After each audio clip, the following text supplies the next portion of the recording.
Assalamualaikum warahmatullahi wabarakatuh.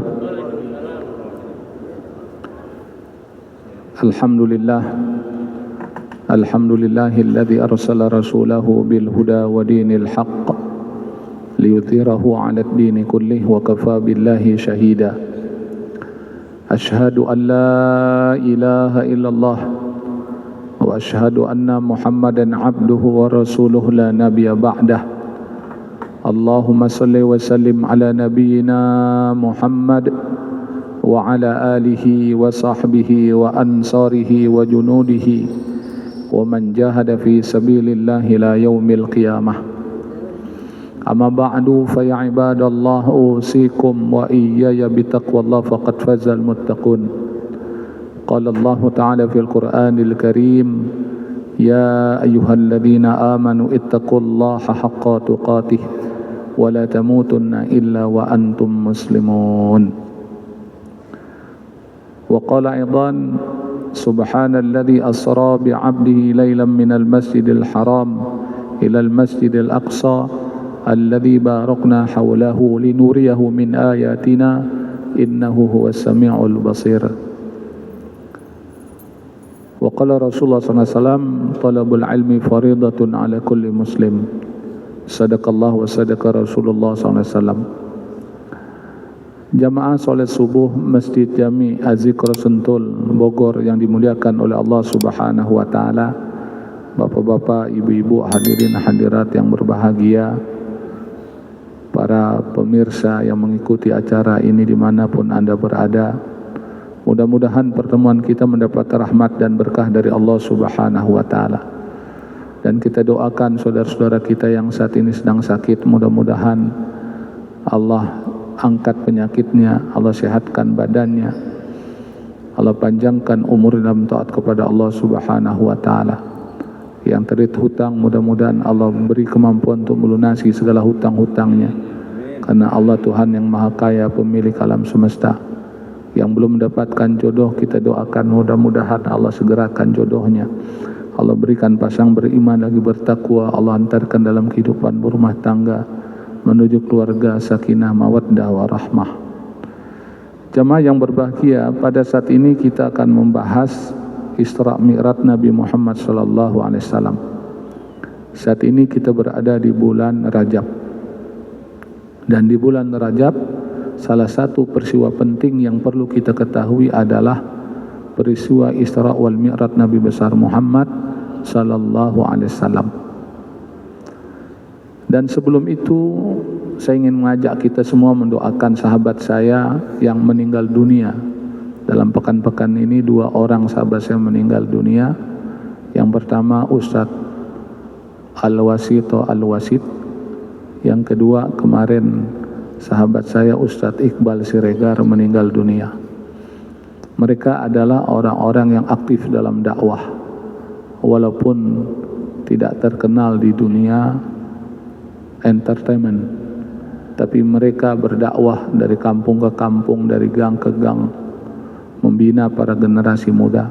Melalui majelis yang mulia ini kita doakan mudah-mudahan Allah ampuni segala dosa dan kesalahannya, Allah terima segala amal kebaikannya, Allah lapangkan kuburnya, Allah jadikan kuburnya sebagai raudhah min riyadil jannah, dan Allah masukkan ke dalam surga tanpa hisab, dan keluarga yang ditinggalkan diberikan kesabaran oleh Allah dan dapat melanjutkan perjuangan mereka.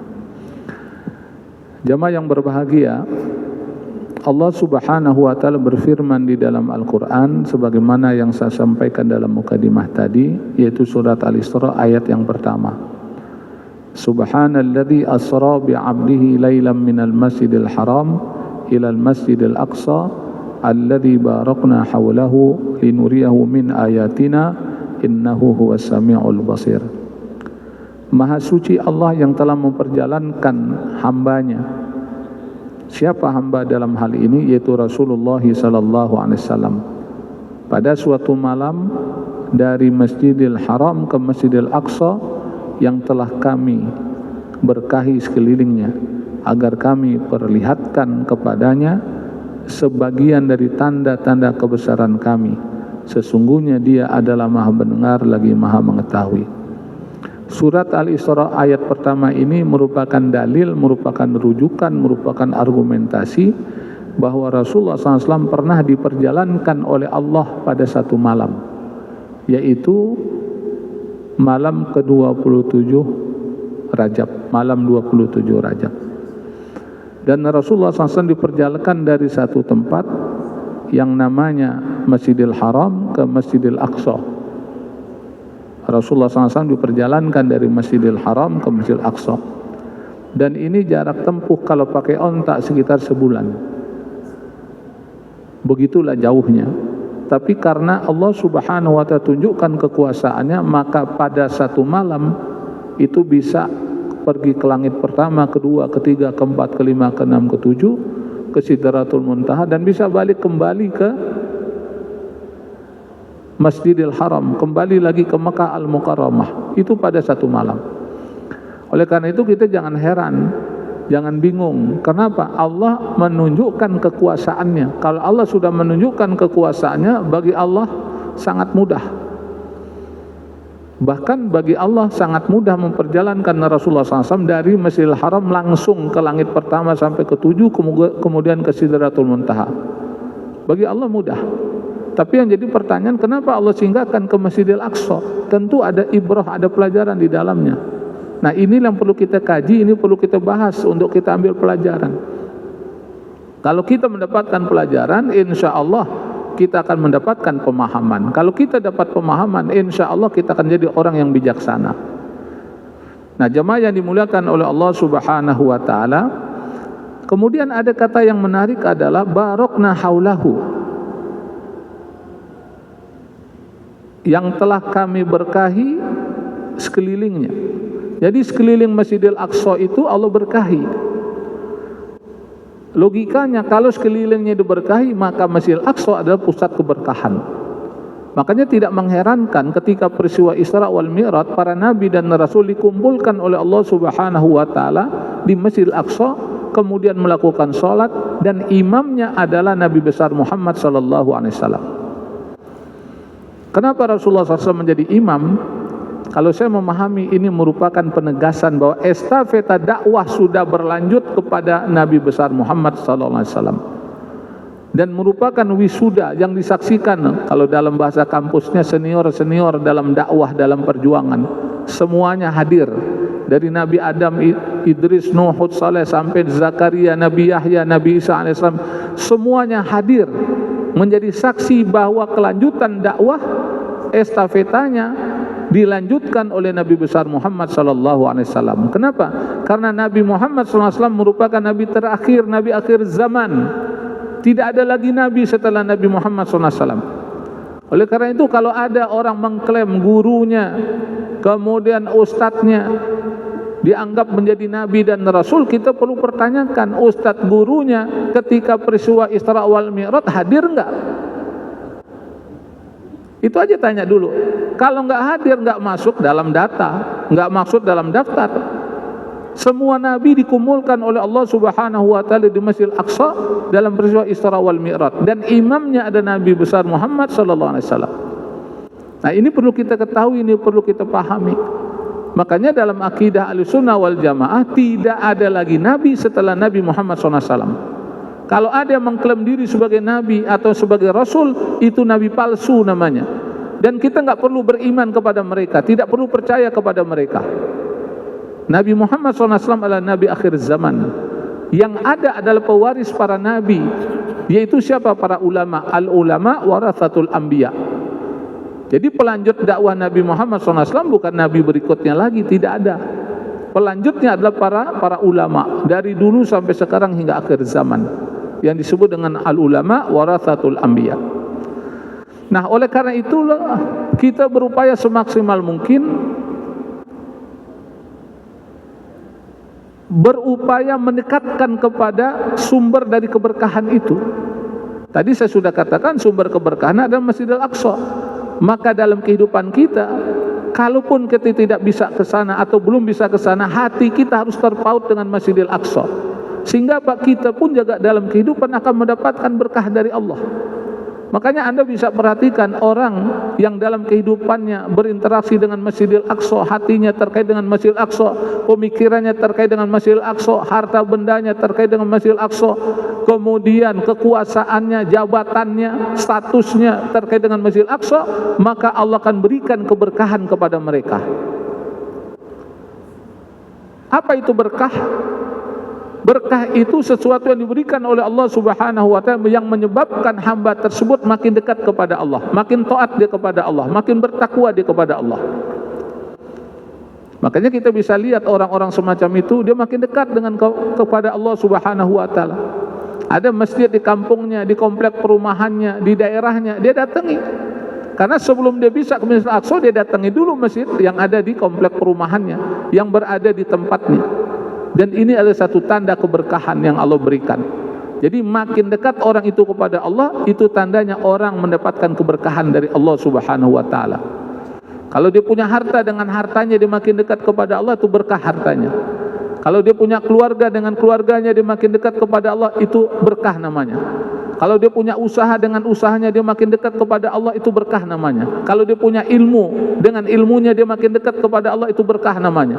Kalau dia punya jabatan, dengan jabatannya dia makin dekat kepada Allah, itu berkah namanya. Indikatornya mah gampang aja, sehingga kita tidak mudah tertipu. Apalagi kita hidup di akhir zaman, antek-antek dajjal ini sudah bertaburan di muka bumi. Itu baru anteknya, anak buahnya, belum lagi dajjalnya. Kalau dajjalnya, kalau kita baca dalam riwayat, tidak sedikit orang yang bisa keluar daripada Islam, bisa tersesat dalam kehidupan. Nah, jemaah yang dimuliakan oleh Allah Subhanahu wa ta'ala, kalau kita baca sunnah Nabi Muhammad SAW, kita baca sirah nabawiyah, maka kita mendapat pelajaran bahwa sesungguhnya Nabi Muhammad SAW ketika ke Masjidil Aqsa dipersinggahkan oleh Allah ke beberapa tempat. Jadi enggak langsung ke Masjidil Aqsa, tidak. Nah, inilah pentingnya kita membaca sunnah Rasulullah SAW. Inilah pentingnya kita membaca sirah nabawiyah. Jadi kita tidak membaca Quran saja, tapi kita baca juga sunnah Rasulullah SAW. Tempat singgah Nabi Muhammad SAW dalam perjalanan dari Mekah menuju Masjidil Aqsa, yang pertama adalah Yastrib. Kemudian nama itu berubah menjadi Madinah Al-Munawwarah. Dan di Madinah Al-Munawwarah Rasulullah SAW membangun masjid yang namanya Masjid Nabawi. Dan Rasulullah SAW dimakamkan di Madinah Al-Munawwarah. Nah, siapa yang melakukan sholat di Masjid Nabawi, nilainya 1000 kali dibandingkan masjid yang lainnya. Dan mudah-mudahan kita semua dimudahkan oleh Allah, ditakdirkan oleh Allah bisa berkunjung ke Masjid Nabawi dan juga berziarah ke makam Rasulullah SAW dalam ibadah umroh maupun ibadah haji. Yang kedua, Rasulullah SAW dari Yastrib diperjalankan ke Madian. Di Madian ini ada kisah Nabi Musa alaihissalam. Jadi Rasulullah SAW disinggahkan ke negeri Madian. Nah, kemudian ke Bukit Tursina. Di Bukit Tursina ada tempat Nabi Musa alaihissalam mendapatkan perintah Allah. Nah, ini ada ceritanya bagaimana umat Nabi Musa alaihissalam ditinggal 40 hari 40 malam, berubah keyakinannya. Emas ibu-ibu dikumpulin oleh Samiri, kemudian dibuat patung berwujud anak sapi. Karena kepintarannya itu patung bisa bersuara. Itu yang diagungkan, itu yang disembah. Padahal di tengah mereka masih ada Nabi Harun alaihissalam. Ketika Nabi Musa alaihissalam turun dari Bukit Tursina, marah Nabi Musa alaihissalam. Kenapa bisa berubah kok akidahnya? Kenapa bisa berubah keimanannya? Kenapa bisa berubah keyakinannya? Bukan lagi menyembah Allah Subhanahu wa ta'ala secara murni dan konsekuen, tapi dia sudah menyembah patung yang terbuat dari emas berwujud sapi. Marah Nabi Musa alaihissalam. Makanya kita bersyukur sebagai umat Nabi Muhammad SAW. Kalau Nabi Musa meninggalkan umat yang 40 hari 40 malam, itu berubah keyakinannya. Kita umat Nabi Muhammad SAW sudah ditinggal oleh Nabi Muhammad SAW sudah berapa tahun? Sekarang ini 1443 Hijriah. Itu hitungan Hijriah. Udah 1000 tahun, 1400 tahun kita ditinggal oleh Rasulullah SAW. Alhamdulillah, thumma alhamdulillah, thumma alhamdulillah, kita masih menyembah Allah Subhanahu wa ta'ala. Walaupun kita enggak melihat Allah, tapi kita tetap menyembah Allah. Subuh kita lakukan, zuhur kita lakukan, asar kita lakukan, maghrib kita lakukan, isya kita lakukan. Belum lagi ibadah yang sunnah yang lainnya. Kita bersyukur kepada Allah. Kita enggak menyembah patung, kita enggak menyembah pohon, kita tidak menyembah bulan, kita tidak menyembah bintang, kita enggak menyembah gunung, kita menyembah Allah Subhanahu wa ta'ala sebagaimana yang diperintahkan oleh Allah, sebagaimana disunnahkan, dicontohkan oleh Rasulullah. Itu yang kita ikuti. Makanya keimanan semacam ini dibanggakan Rasulullah SAW di tengah para sahabatnya. Dalam satu riwayat dikatakan, kata Rasulullah SAW, aku rindu dengan saudaraku, aku rindu dengan saudaraku. Kata sahabat, bukankah kami ini saudaramu? Bukan, kamu adalah sahabatku. Kalau kami sahabatmu, lantas siapa saudaramu ya Rasulullah? Saudaraku adalah umatku yang tidak pernah melihatku, tapi mereka rindu kepadaku, dan aku pun rindu kepada mereka. Coba kita perhatikan, Rasul merindukan umatnya yang tidak pernah melihatnya, tidak pernah berkomunikasi langsung dengannya, tapi dia beriman kepada Allah, dia beriman kepada Rasulullah SAW. Iman semacam inilah dibanggakan Rasulullah SAW di hadapan para sahabat. Oleh karena itu kita jaga iman kita, jangan sampai iman kita mengalami degradasi. Naudzubillah min dzalik, jangan sampai iman kita lepas dari dada kita.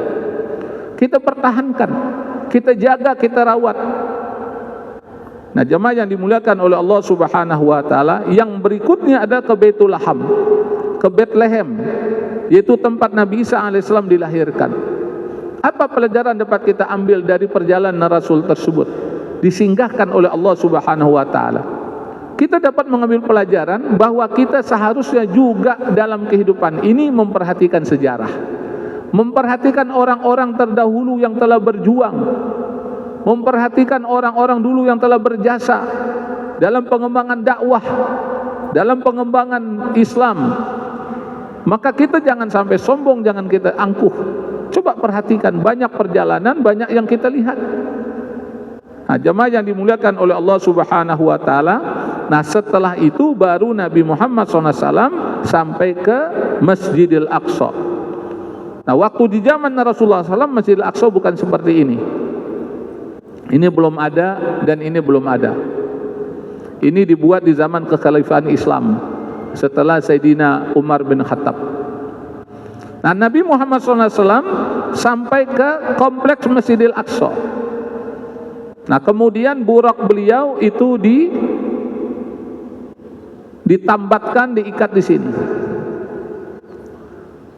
Nah, jemaah yang dimuliakan oleh Allah Subhanahu wa ta'ala, di tempat inilah para nabi dan rasul berkumpul. Dari Nabi Adam alaihissalam sampai Nabi Muhammad SAW. Dan Nabi Muhammad SAW dipersilakan untuk menjadi imam. Nah, dari sini kita juga dapat pelajaran bahwa Masjidil Aqsa milik kaum muslimin, bukan milik Yahudi, bukan milik Nasrani, bukan milik Majusi. Apalagi diklaim sebagai tempat peribadatan orang lain. Nabi Muhammad bukan tukang ngambil tanah orang, bukan. Nabi Muhammad tidak pernah mengambil hak orang. Kenapa Nabi Muhammad sholat di sini? Karena ini adalah milik kaum muslimin, milik orang-orang beriman. Dan ini adalah milik kaum muslimin yang wajib kita ketahui. Makanya ketika tempat ini dikuasai oleh Zionis Yahudi, umat Islam harus memiliki sikap berupaya untuk membebaskannya. Sebagaimana yang pernah dilakukan oleh Salahuddin Al-Ayyubi ketika Masjidil Aqsa dikuasai oleh tentara salib 88 tahun, yang menyebabkan Salahuddin Al-Ayyubi dia bergerak, dia berpikir bagaimana upaya untuk membebaskan Masjidil Aqsa. Dia kumpulkan potensi umat Islam, sampai yang di Afrika, sampai yang di negara Arab, semuanya bersatu padu untuk membebaskan Masjidil Aqsa. Alhamdulillah, dengan izin Allah Subhanahu wa ta'ala, di bulan Rajab juga Salahuddin Al-Ayyubi dapat membebaskan Masjidil Aqsa dengan izin Allah Subhanahu wa ta'ala. Makanya momentum Isra wal Mi'raj adalah momentum untuk penyadaran kepada kaum muslimin agar memiliki tanggung jawab membebaskan Masjidil Aqsa yang saat ini masih dikuasai oleh Zionis Yahudi.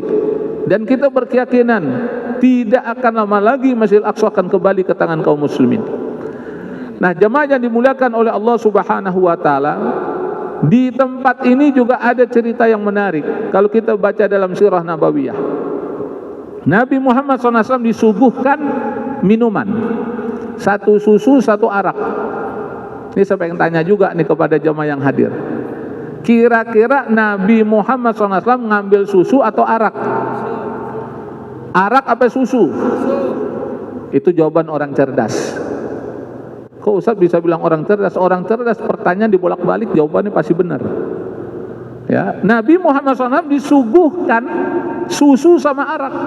Yang diambil oleh Nabi Muhammad SAW susu. Kata malaikat, beruntung kau ya Muhammad, kalau engkau ambil arak, khamar, maka umat Nabi Muhammad SAW udah pada mabuk semua dah. Ya. Tapi Allah Subhanahu wa taala bimbing Rasulullah SAW ngambil susu. Nah, ini harus jadi pelajaran juga umat Islam.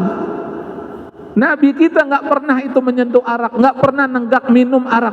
Kalau Nabi kita nggak pernah minum arak, lantas kenapa ada umat Islam kok mabuk-mabukan, teler-teleran?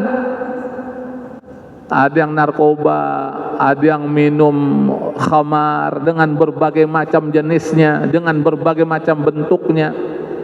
Nah, inilah pentingnya kita mengingatkan, pentingnya ada pengajian. Kita ingatkan, hei umat Islam, Nabi kita nggak pernah mabok, nggak pernah teler-teleran. Jangankan mabok, jangan nenggak, kata orang Jakarta bilang, megang arak aja Nabi tidak. Fitrahnya adalah kita minum susu. Nabi itu suka susu, apalagi susu kambing. Ya. Nah, jemaah yang dimuliakan oleh Allah Subhanahu wa taala. Nah, ini tembok buruk. Ini tembok borok. Kita lihat yang sebelah kanan itu di bulldozer. Yang di bulldozer itu apa? Itu adalah asrama, gedung tempat pasukan Salahuddin Al-Ayyubi dari Afrika Utara. Jadi pasukan Salahuddin Al-Ayyubi itu dari berbagai macam suku bangsa, satu kesatuan. Dengan satu kesatuan maka umat Islam diberikan kemenangan oleh Allah Subhanahu wa taala. Kalau sekarang umat Islam belum diberikan kemenangan, kita harus introspeksi. Jangan-jangan memang kita belum bersatu, masih ribut, masih ada hasad satu dengan yang lainnya, masih ada iri dan dengki satu dengan yang lainnya. Sehingga apa? Kemenangan ditahan oleh Allah Subhanahu wa taala. Allah belum berikan. Jadi kalau kita ingin menang, umat Islam harus bersatu. Innamal mu'minuna ikhwah, itu harus diwujudkan dalam kehidupan. Nah, ini dilakukan oleh Zionis Yahudi pada tahun 67 ketika menguasai Baitul Maqdis, menguasai kota suci Al-Quds. Itu diratakan, kemudian dijadikan tempat peribadatan mereka. Ini dia. Jadi mereka beribadah di tempat tanah wakaf kaum muslimin. Ini tanah wakaf kaum muslimin. Dan umat Islam belum mampu membebaskannya. Nah, ini perlu kita sampaikan. Ya, perlu kita jelaskan. Jadi mereka beribadah di tanah wakaf kaum muslimin yang dulu adalah tempat pasukan Salahuddin Al-Ayyubi dari Afrika Utara. Ini Quba As-Sakhrah. Nah, dari Quba As-Sakhrah inilah, dulu belum ada kubahnya, ya, dulu tuh masih batu begini. Dari tempat inilah Rasulullah SAW berpijak, kemudian pergi ke langit pertama, kedua, ketiga, keempat, kelima, keenam, ketujuh. Pergi ke langit, ke Sidratul Muntaha. Dari tempat ini, batu suci tempat berpijak Rasulullah SAW ke langit. Nah, ketika Rasulullah SAW ke langit, Rasulullah SAW singgah juga ke beberapa tempat, yaitu langit pertama, kedua, ketiga, keempat, kelima, keenam, ketujuh. Di langit yang pertama Rasulullah SAW bertemu dengan Nabi Adam AS. Nabi Adam AS bapak para nabi dan rasul, bapaknya manusia, bertemu dengan Nabi Adam AS. Kemudian di langit kedua bertemu dengan Nabi Yahya dan Nabi Isa AS. Kemudian ke langit ketiga, di langit yang ketiga bertemu dengan Nabi Yusuf alaihissalam. Kemudian ke langit keempat bertemu dengan Nabi Idris alaihissalam. kemudian ke langit kelima bertemu dengan Nabi Harun alaihissalam, ke langit keenam bertemu dengan Nabi Musa alaihissalam, kemudian ke langit ketujuh bertemu dengan Nabi Ibrahim alaihissalam. Apa yang kita pahami dari pertemuan para nabi tersebut?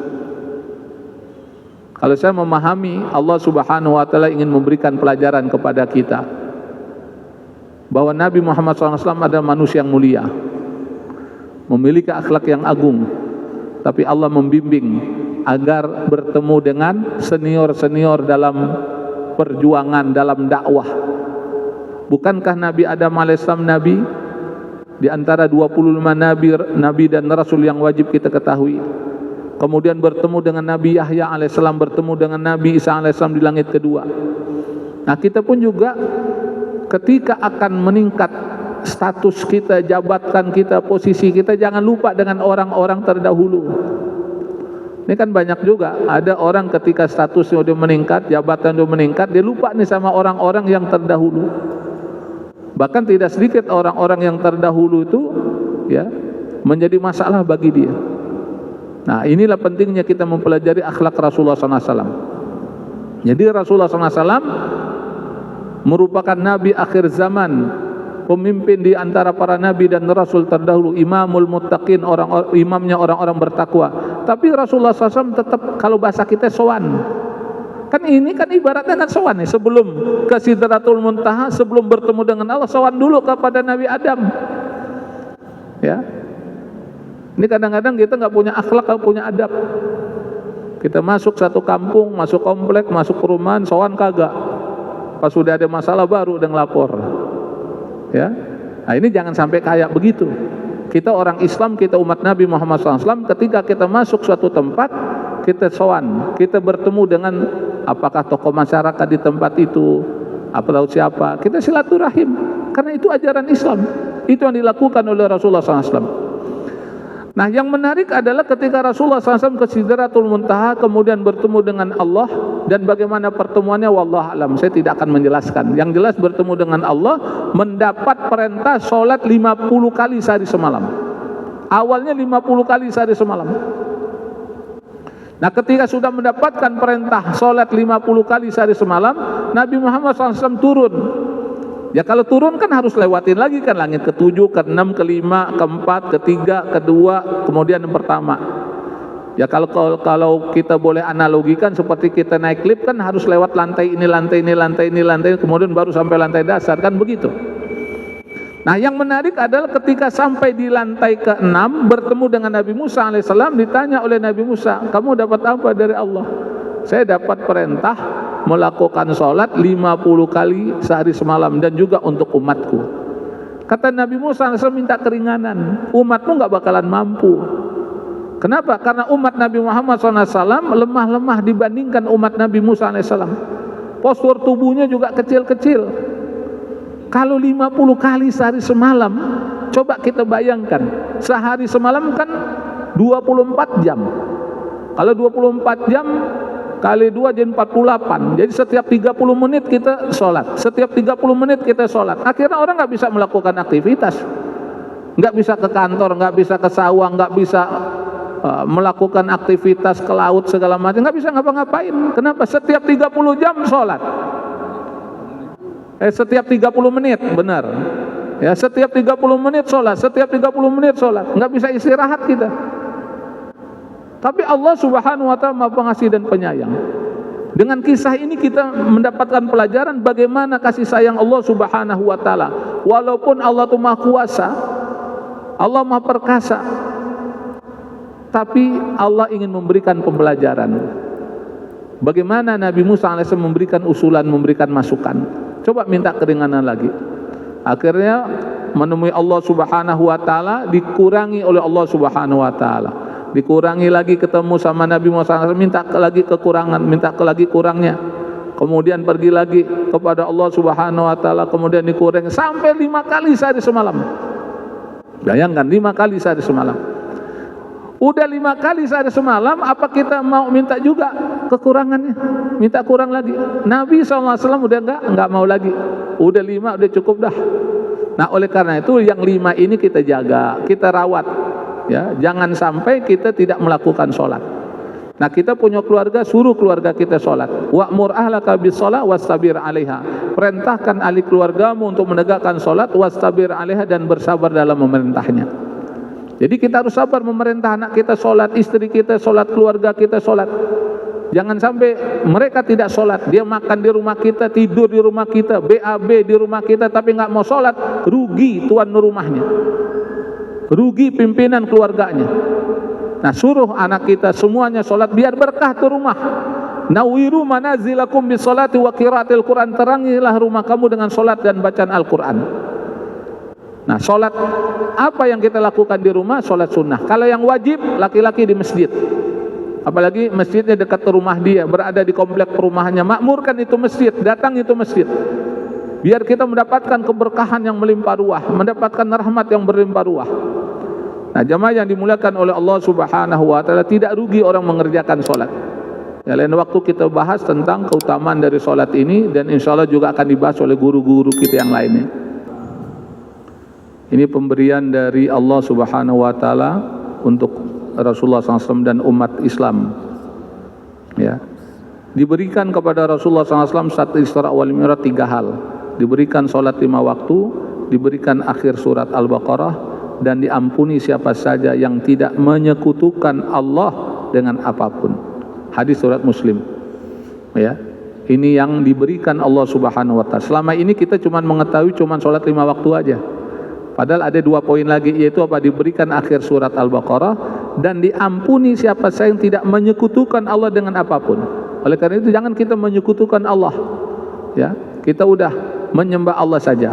Nah, jamaah yang dimuliakan oleh Allah Subhanahu wa taala, bagi kaum muslimin yang ada kelebihan rezeki, silahkan memberikan infak terbaiknya untuk infak Peduli Al-Aqsa Palestina, Bank Muamalat Indonesia BMI cabang Pembantu Selipi, nomor 311000003 kali 4427 atas nama Nurin QQ Kispa, kode bank BMI Bank Muamalat Indonesia 147. Mudah-mudahan pertemuan kita mendapat rahmat dan berkah dari Allah Subhanahu wa taala. Mudah-mudahan kita dapat sholat di Masjidil Aqsa dalam keadaan iman, dalam keadaan aman, dalam keadaan nyaman.